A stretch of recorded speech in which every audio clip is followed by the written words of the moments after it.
ایک چھوٹا سا بورڈ ریڑھی کی چھت سے لٹک رہا تھا۔ اس پر موٹے مارکر سے لکھا ہوا تھا کہ گھر میں کوئی نہیں ہے، میری بوڑھی ماں فالج زدہ ہے، مجھے تھوڑی تھوڑی دیر بعد انہیں کھانا اور اتنی ہی مرتبہ حاجت کرانی پڑتی ہے۔ اگر آپ کو جلدی ہے تو اپنی مرضی سے فروٹ تول لیں اور پیسے کونے پر ریگزین کے گتے کے نیچے رکھ دیجئے، ساتھ ہی ریٹ بھی لکھے ہوئے ہیں، اور اگر آپ کے پاس پیسے نہ ہوں تو میری طرف سے لے لینا اجازت ہے، واللہ خیر الرازقین۔ ادھر ادھر دیکھا، پاس پڑے ترازو میں 2 کلو سیب تولے، درجن کیلے لیے، شاپر میں ڈالے، پرائس لسٹ سے قیمت دیکھی، پیسے نکال کر ریڑھی کے پھٹے کے گتے والے کونے کو اٹھایا، وہاں 100، 50 اور 10 کے نوٹ پڑے ہوئے تھے۔ میں نے پیسے اسی میں رکھ کر اسے ڈھک دیا۔ ادھر ادھر دیکھا کہ شاید کوئی میری طرف متوجہ ہو، اور شاپر اٹھا کر واپس فلیٹ پر آ گیا۔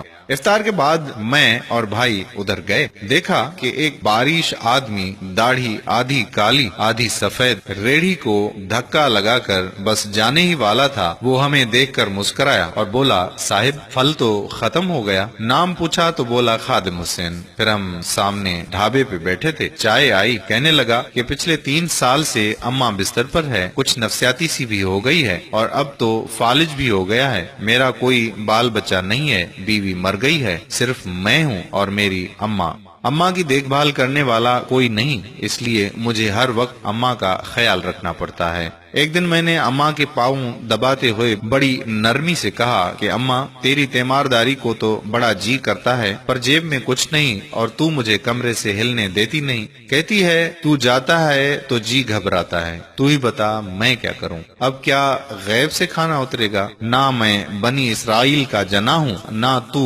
موسیٰ کی ماں ہے، کیا کروں؟ یہ سن کر اماں نے ہانپتے کانپتے اٹھنے کی کوشش کی۔ میں نے تکیہ اونچا کر کے اس کو بٹھایا، ٹیک لگوائی، انہوں نے جھریوں والا چہرہ اٹھا کر اپنے کمزور ہاتھوں کا پیالہ بنایا اور نہ جانے رب العالمین سے کیا بات کی۔ پھر بولی، تو ریڑھی وہیں چھوڑ کر آیا کر، تیرا رزق تجھے اسی کمرے میں بیٹھ کر ملے گا۔ میں نے کہا، اماں کیا بات کرتی ہے، وہاں چھوڑ آؤں گا تو کوئی چور سب کچھ لے جائے گا، آج کل کون لحاظ کرتا ہے، بنا مالک کے کون خریدار آئے گا؟ کہنے لگی، تو فجر کو ریڑھی پھلوں سے بھر کر چھوڑ کر آ جا، بس زیادہ بک بک نہیں کر، شام کو خالی لے آیا کر، اگر تیرا روپیہ گیا تو یہ خالدہ سریا اللہ سے پائی پائی وصول دے گی۔ 2.5 سال ہو گئے ہیں بھائی صاحب، صبح ریڑھی لگا جاتا ہوں، شام کو لے کے جاتا ہوں، لوگ پیسے رکھ جاتے ہیں، پھل لے جاتے ہیں، ٹھیلا تھوڑا اوپر نیچے ہوتا ہے، بلکہ کچھ تو زیادہ رکھ جاتے ہیں، اکثر تخمینہ نفع لاگت سے 300-400 اوپر ہی جا نکلتا ہے۔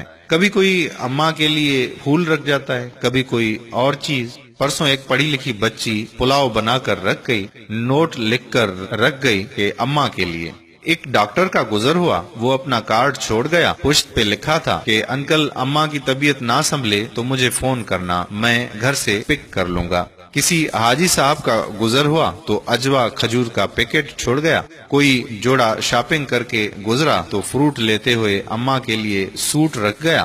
روزانہ ایسا کچھ نہ کچھ میرے رزق کے ساتھ موجود ہوتا ہے، نہ اماں ہلنے دیتی ہے، نہ اللہ رکنے دیتا ہے۔ اماں تو کہتی ہے کہ تیرا پھل بیچنے کے لیے اللہ خود نیچے اتر آتا ہے اور بیچ باچ جاتا ہے۔ بھائی، وہ سونا رب ایک تو رزاق ہے اور اوپر سے ریٹیلر بھی ہے، اللہ اللہ۔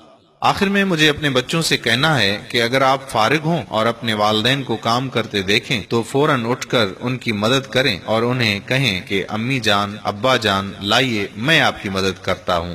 پھر دیکھیں دنیا اور آخرت کی کامیابیاں کیسے تمہارے قدم چومتی ہیں، انشاءاللہ۔